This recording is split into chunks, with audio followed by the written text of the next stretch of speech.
Dahlia, what a lovely name. I love flowers. I think we'll get along just fine. These were the words my mother-in-law said to me when I met her for the first time. My husband and I went to visit his family before our marriage. My first impression of her was that she was really cheerful and friendly. She was younger than my own mother, so it felt more like having a slightly older sister than a mother-in-law. I was sure that we'd get along well in the future.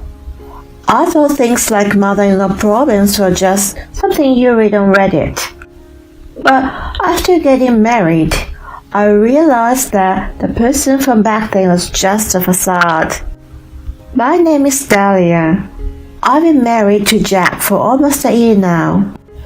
Right after we got married, we started living with his mother Judy at their family home. Initially, we had planned to remain at the apartment where we'd been living together. But Judy asked us to move in with her, citing her weakened strength and the comfort it would bring. Jack was unsure about the request at first. Living together all of a sudden might be tough for you. You'll probably not feel at home. I hadn't seen her true nature yet at that time. In my mind, she was just a light-hearted and caring mother-in-law, so I had no concern. I'm worried about her too, so I don't mind at all. Jack remained skeptical about it, but I genuinely cared about her well-being. Besides, it wasn't just me. He was periodically worried about her too. So I accepted the idea, hoping it would reduce the burden on everyone. Looking back, my decision at that time was a mistake, because I prioritized their feelings over my own. I had no idea that I'd end up experiencing what I did. It was about a week into our new living arrangement. Jack had told me before our marriage that he wanted children and preferred me to be a homemaker. So I started working part-time at a nearby supermarket and spent the rest of my days at home with Judy. Then she suddenly said, "Listen, Dahlia, I'm entrusting you with all the household chores from now on." I was taken aback and asked, "What do you mean?" "I mean, it's clear, isn't it? I'll let you marry my son, so it's only natural that you do all the housework.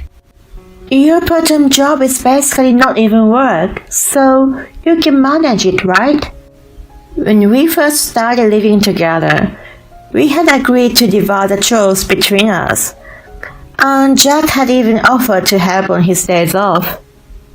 Well, we did talk about sharing them, didn't we? I mean, even though it's part-time, I'm working. In response, she glared at me and raised her voice. "Don't talk back to me. I allowed my precious son to marry you. You need to at least listen to what I say. You're a terrible daughter-in-law." I was left speechless by her sudden outburst. I didn't see this hidden side of her coming. Her initial kindness was just a facade. I was more surprised than intimidated or upset and was frozen in place. "What are you daydreaming about? I told you to handle the housework. Get on with it. Do the laundry or clean up already."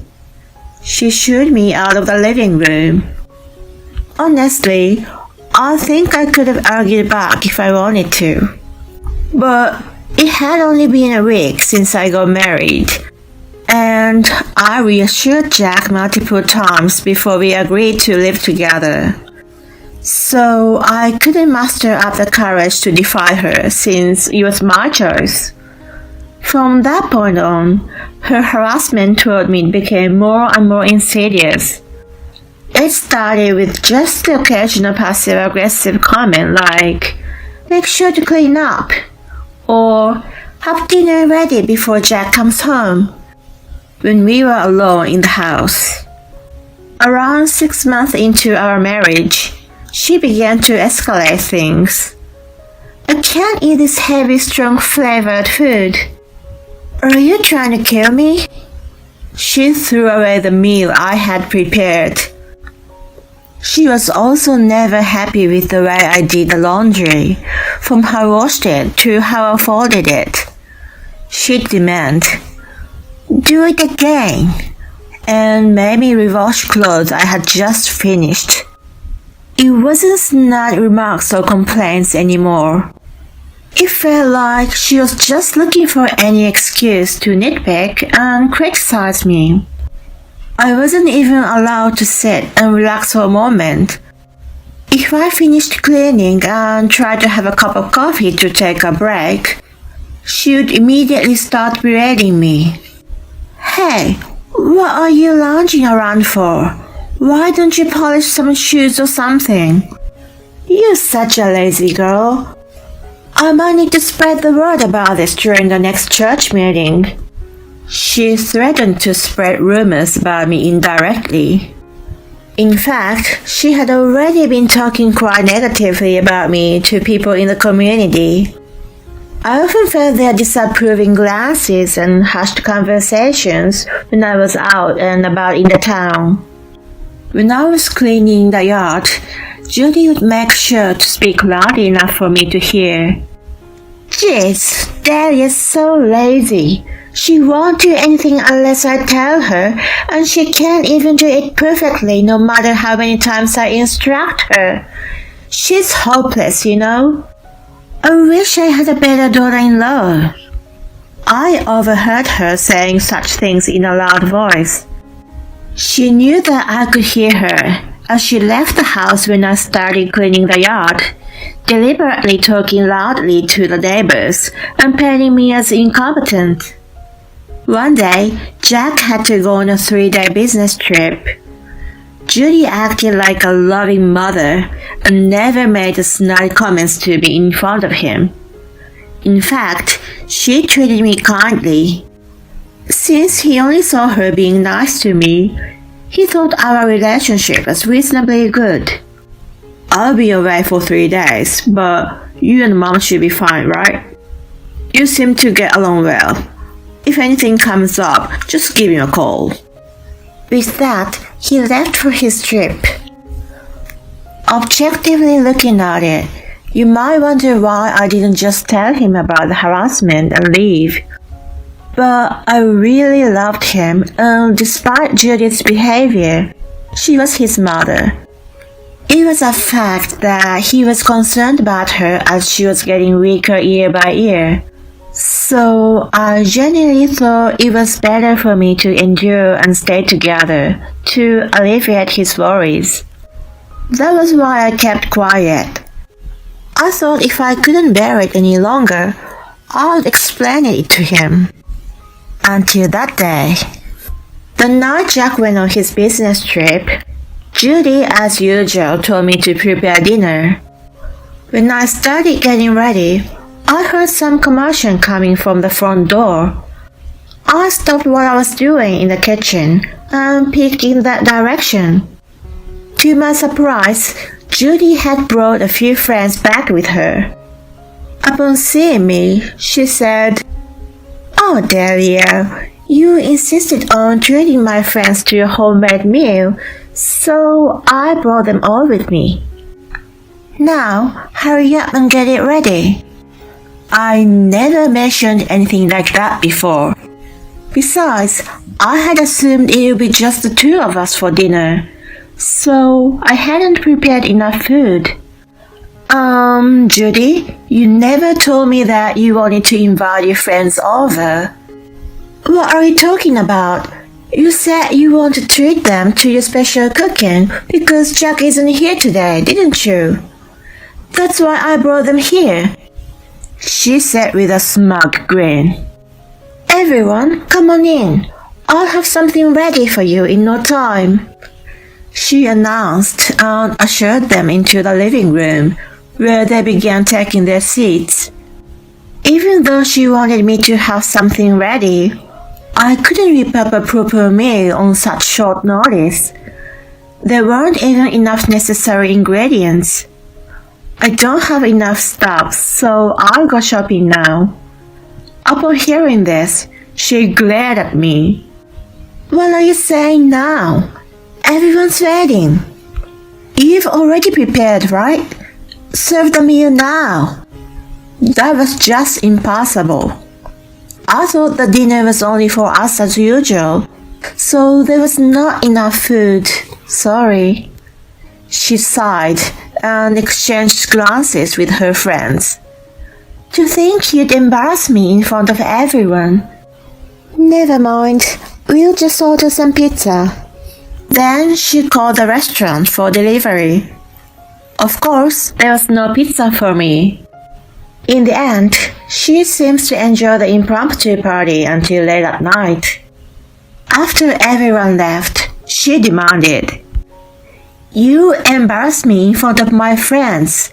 Pay for the pizza and wine. And with that, she demanded a total of $150 from me. I couldn't accept that and refused to pay. But the next day, the $200 that should have been in my wallet was gone. When I confronted her about it, she said, I settled for $200, so you should be grateful. I didn't get an apology from her, and she didn't show any signs of remorse.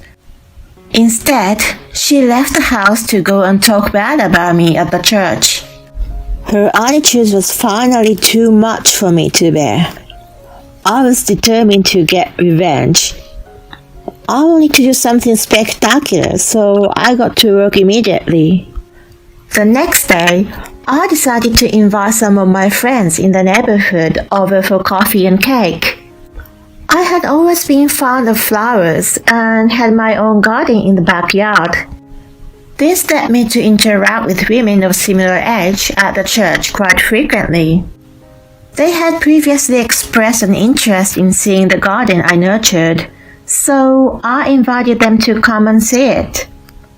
My garden was located just next to the patio, and I occasionally used it to entertain guests. If we stayed in the back, Judy wouldn't notice.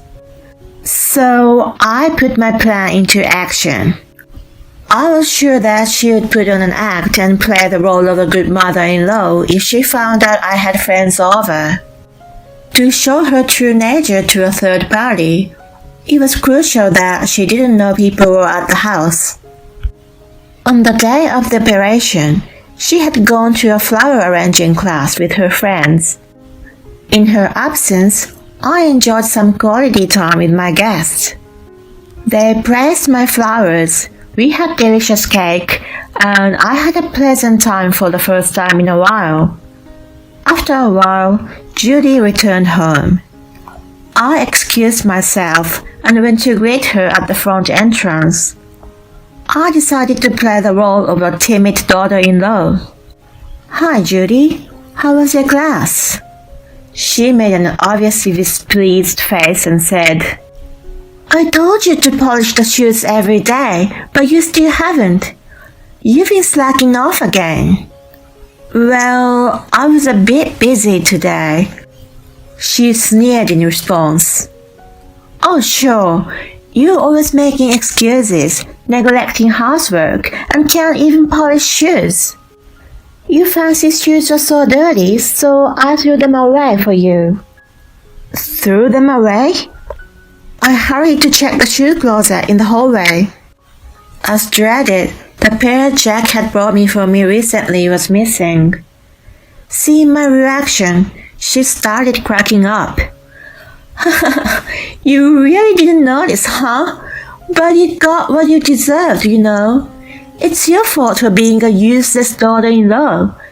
You don't do anything, you parasite. Then she grabbed a shoehorn that was nearby and began hitting me with it. Please stop it, I pleaded in tears. Shut up, you worthless woman. Get a divorce and get out. She was very dismissive. Then, in the next moment, someone chimed in. Oh my goodness, that's too crass. That's her mother-in-law, right? If I had to deal with someone like that, I couldn't stand it. Huh? She hadn't even realized they were guests all along, and she looked bewildered as she stood there. They started leaving one by one, saying, "See you later, Dahlia," and hanging there while heading out from the patio. In the end, I succeeded in exposing Judy's true nature to the people in our community. I never expected to be hit by a shoehorn though. I'm sorry for this. I'll explain everything later. I apologized to them as they left. Judy remained completely frozen next to me. Soon after, the front door opened and Jack returned earlier than expected. What are you guys doing? While Judy was desperately trying to make excuses, I spoke plainly. Honey, I can't stay in this house anymore. Huh? My sudden statement left him stunned. Judy was glaring at me with intense hostility. I told him everything on the spot, occasionally adding some acting with tears. Actually, Judy has been bullying me all this time. The day you left for a business trip, she ordered me to serve food to her friends without my consent, and I was shamed. And today, she even hit me in front of my friends with a shoehorn. Jack turned bright red, trembling with anger. What the heck? Are you kidding me? What do you think you're doing to my wife? He yelled at Judy. She probably didn't expect me to reveal everything to him right then and there. She just turned pale, had tears in her eyes, and remained silent without defending herself. Once we find a place, we are moving out immediately. Just stay away from us. He declared to cut ties with her. She frantically apologized to him. I'm sorry, it's not what you think. I just felt sad because I felt like you were taken away from me. He had no patience for it and replied, Apologize to her before me. You're really beyond redemption as a human being. I'm disgusted. That really knocked her down. From then on, she didn't try to talk to me until we moved out of the house. After about 2 weeks, we left and started our new life as a couple. Judy's actions have spread throughout the community due to my friends. It seems she became an outcast at the church and in the neighborhood. Now, she no longer has friends as before, and people are gossiping about her behind her back. When I heard about this from my friend, I told Jack. She brought it on herself. We don't have to be involved with her anymore, so don't worry about it. I'm a bit concerned about her, but I'm at peace to be living alone with Jack now. If she genuinely apologizes in the future, I might consider forgiving her. But for now, I want to enjoy our private time together.